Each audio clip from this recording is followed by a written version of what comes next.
Hello दोस्तों, जैसा कि मैंने कल आप लोगों को बताया था कि कल की क्लास में हम लोग पढ़ेंगे बहुमत के प्रकार क्या क्या होते हैं। तो देखिए बहुमत के प्रकार में क्या क्या है। तो इसमें होता है पहला साधारण बहुमत, उसके बाद होता है प्रभावी बहुमत, उसके बाद होता है विशेष बहुमत। विशेष बहुमत को भी विशेष बहुमत में तीन प्रकार के बहुमत होते हैं। पहले प्रकार का बहुमत, दूसरे प्रकार का बहुमत और तीसरे प्रकार का बहुमत।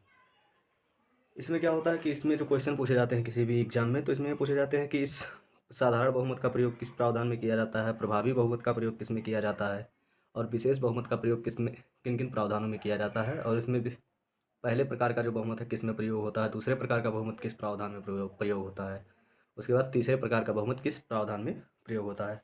तो आइए हम लोग देर ना करते हुए देखते हैं कि साधारण बहुमत क्या होता है। तो साधारण बहुमत में दोस्तों जैसा कि सब जानते हैं कि इसमें जो होता है कि जो लोग उपस्थित हैं, यानी कि उपस्थित व मतदान करने वालों का व मतदान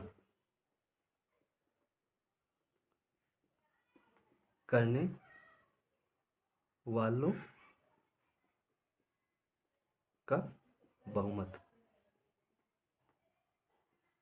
इसमें क्या हो जाएगा कि उपस्थित व मतदान करने वालों का बहुमत, यानी कि मान लीजिए कि संसद में मान लीजिए कि 200 सदस्य उपस्थित हैं, 200 उपस्थित हैं, उसके बाद मतदान कर रहे हैं ये उपस्थित,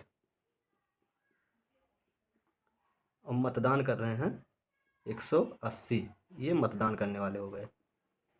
तो इसका बहुमत क्या हो जाएगा, 180 का 1/2 प्लस 1, यानी कि 91 इसका बहुमत हो जाएगा।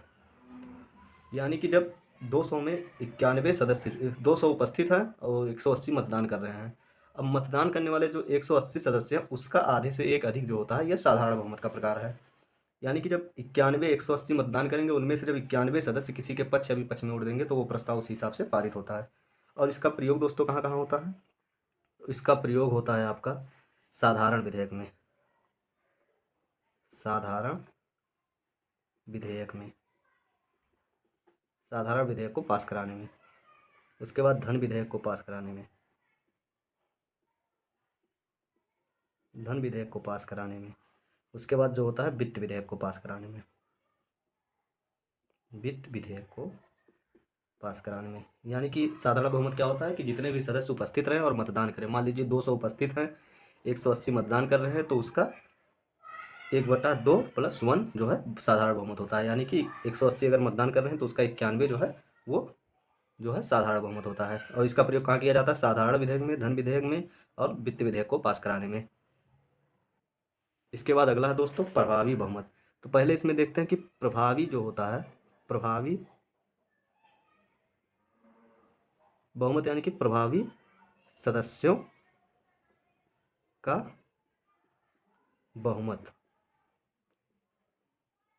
ठीक है। अब प्रभावी सदस्यों में मान लीजिए कि किसी उसमें जो है, मान लीजिए अपने जो संसद है उसमें मान लो 543 सीटें हैं, 543 जो है सीट है लोकसभा में।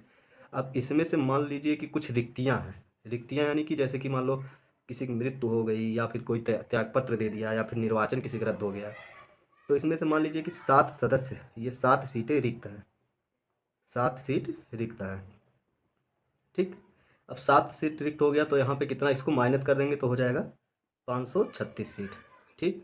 अब इसका बहुमत जो आएगा, इसका बहुमत, प्रभावी सदस्य संख्या का बहुमत यानी कि 536 बटा में 2 प्लस 1, ये हो जाएगा जो है 269 लोकसभा में। यानी कि जब जितने भी प्रभावी सदस्य हैं, यानी कि मान लो 543 कुल होते हैं, टोटल होते हैं, उसके बाद 7 जो है सीटें रिक्तियाँ इतने समय चल रही हैं, कुल मिला के 536 सदस्य वर्तमान में प्रभावी हैं। तो प्रभावी सदस्य का बहुमत यानी कि प्रभावी सदस्य हो गए मान लो 536 घटाने के बाद फिर उसका 1/2, 536/2, उसके बाद प्लस 1 जो हो जाएगा, ये हो जाएगा आपका प्रभावी बहुमत। अब इसका जो प्रयोग कहाँ किया जाता है दोस्तों, एक मिनट इसको थोड़ा मिटा लें।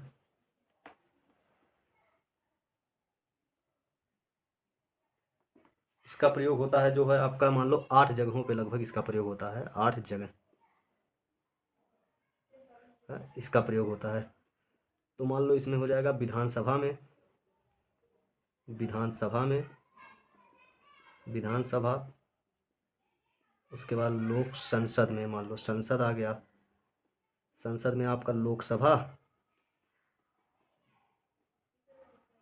और उसका बाद आ जाएगा आपका राज्यसभा, राज्यसभा। उसके बाद विधानमंडल, इसको लिखते हैं पहले, इसको लिखते हैं विधानमंडल।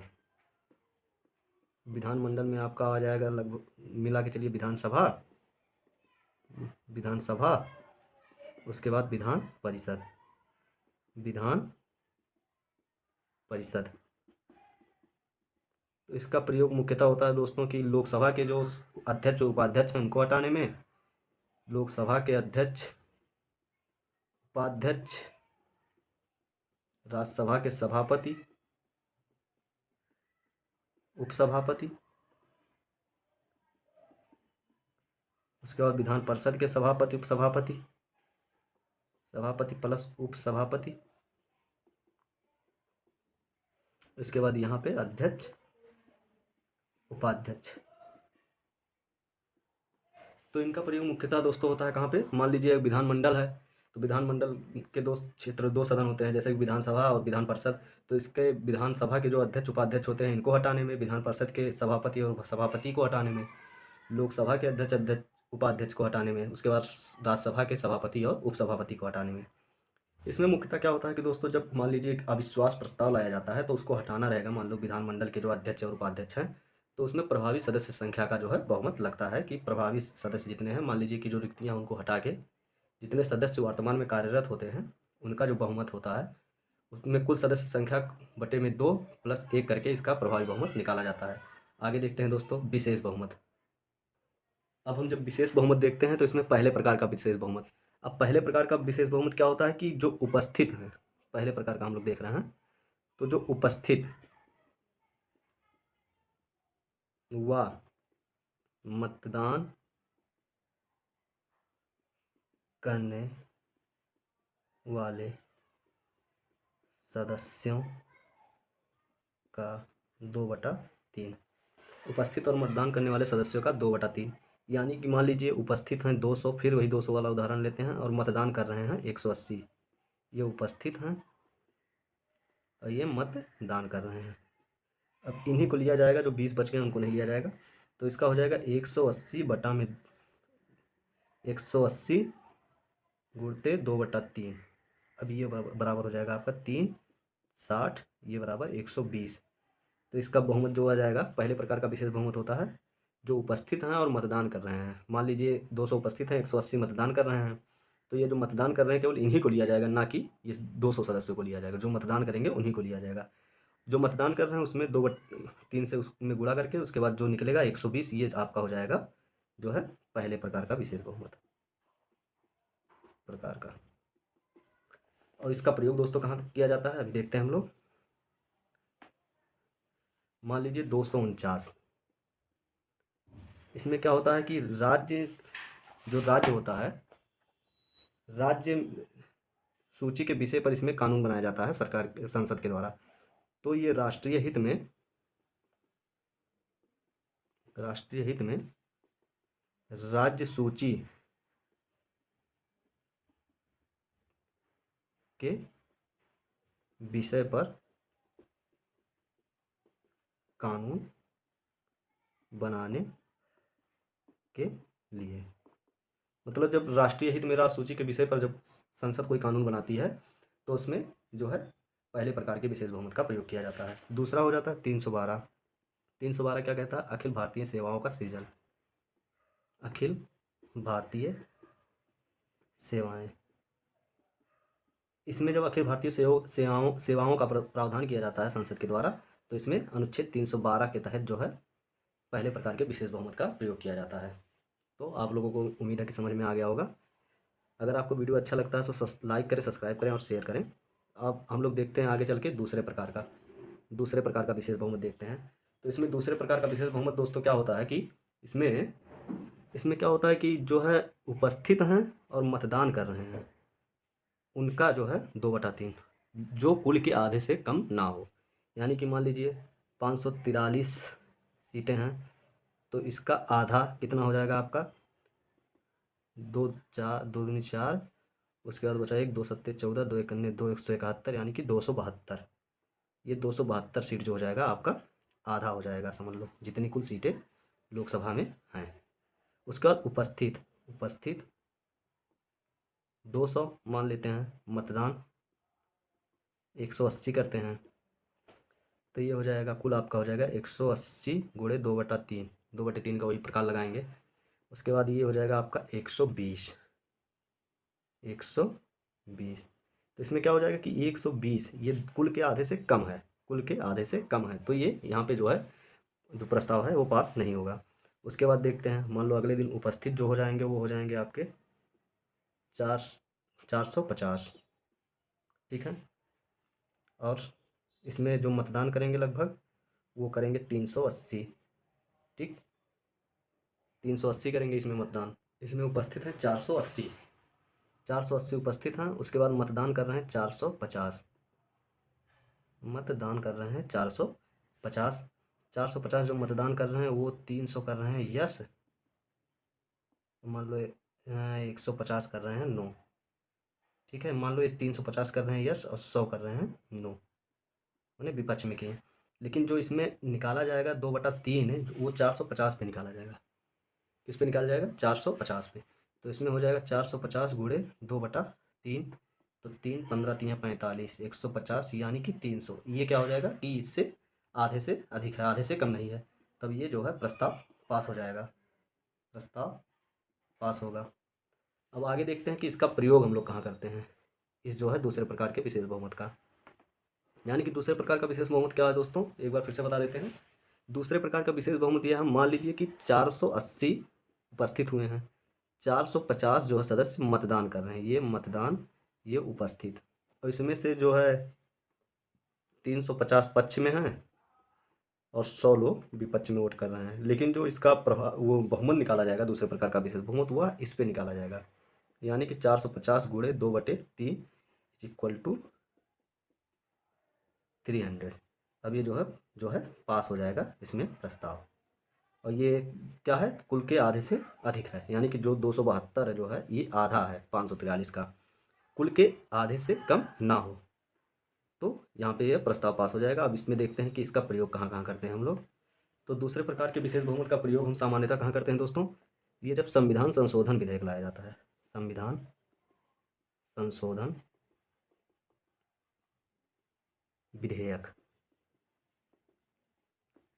लगभग ये 359 अनुच्छेद इसका होता है, 359। उसके बाद इसमें देखते हैं सुप्रीम कोर्ट या हाई कोर्ट के जज को हटाने में, सुप्रीम कोर्ट या हाई कोर्ट के जज को हटाने में। उसके बाद क्या होता है कि CAG, controller and auditor general of India, CAG को हटाने में, या फिर सीईसी, चीफ इलेक्शन कमिश्नर को हटाने में इसका प्रयोग किया जाता है। यानी कि जो दूसरे प्रकार का विशेष बहुमत है उसका प्रयोग कहाँ कहाँ करते हैं हम लोग, तो संविधान संशोधन विधेयक में, सुप्रीम कोर्ट के जज या हाई कोर्ट के जज को हटाने में, controller and auditor general of India को हटाने में, सीईसी को हटाने में, चीफ इलेक्शन कमिश्नर को हटाने में। अब उसके बाद हम लोग देखते हैं दोस्तों तीसरे प्रकार का विशेष बहुमत। अब तीसरे प्रकार का विशेष बहुमत दोस्तों कहाँ प्रयोग किया जाता है, कुल सदस्य संख्या, यानी कि 543 का कुल सदस्य संख्या का 2/3, यानी कि लोकसभा में कितने सदस्य हैं, तो लोकसभा में सदस्य हैं 543, इसका 2/3, इसका 2/3, ये लगभग आ जाएगा आपका 3 1 12 3 7 21,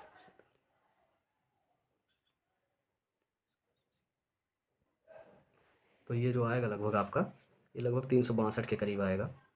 मान लीजिए 543 गुणे 2/3 इज इक्वल टू 362, ये लगभग आएगा आपका। तो इसका प्रयोग हम कहाँ करते हैं दोस्तों, ये अनुच्छेद 61, अनुच्छेद 61 में, यानी कि राष्ट्रपति पर महाभियोग लगाने में, राष्ट्रपति पर महाभियोग लगाने में। तो इसका हम देखते हैं दोस्तों कि क्या है, साधारण बहुमत में जो प्रयोग होता है वो उपस्थित और मतदान करने वालों का मतलब आधे से एक अधिक, प्रभावी बहुमत में रिक्तियों को घटा देंगे, जितने भी सदस्य बचेंगे उनका जो है आधा, उसके बाद +1। विशेष बहुमत में, पहले प्रकार के विशेष बहुमत में क्या होगा कि इसमें होता है जो उपस्थित और मतदान कर रहे हैं उनका 2/3। दूसरे प्रकार के विशेष बहुमत में क्या होता है कि जो है जितने उपस्थित हैं और मतदान कर रहे हैं उनका 2/3, जो कि कुल सदस्य संख्या के आधे से कम ना हो। उसके बाद तीसरे प्रकार का विशेष बहुमत, कुल सदस्य संख्या का 2/3, कुल सदस्य संख्या का 2/3। तो इसका प्रयोग हम करते हैं साधारण विधेयक में, उसके बाद फिर आपका करते हैं वित्त विधेयक, धन विधेयक में। प्रभावी बहुमत का प्रयोग जो लोकसभा, राज्यसभा, उसके बाद विधान परिषद, विधानसभा में जो अध्यक्ष, सभापति, उपसभापति होते हैं इनको हटाने में। विशेष बहुमत, पहले प्रकार का विशेष बहुमत का प्रयोग आपका किया जाता है जो 249 और 312 में, जो राज्य सूची के विषय पर संसद कानून बनाती है, उसके बाद अखिल भारतीय सेवाओं का सृजन करती है। दूसरे प्रकार का विशेष बहुमत का आपका प्रयोग किया जाता है जो है सुप्रीम कोर्ट के जज को हटाने में, हाई कोर्ट के जज को हटाने में, उसके बाद संविधान संशोधन विधेयक में, सीएजी को हटाने में, चीफ इलेक्शन कमिश्नर को हटाने में। उसके बाद तीसरे प्रकार का विशेष बहुमत का प्रयोग किया जाता है जो अनुच्छेद 61 है, राष्ट्रपति पर महाभियोग लगाने में। तो इसी के साथ आज की एक अच्छा समाप्त होती है। आज की जानकारी अगर आपको अच्छी लगी हो तो हमारे चैनल को लाइक करें, सब्सक्राइब करें और शेयर करें। धन्यवाद।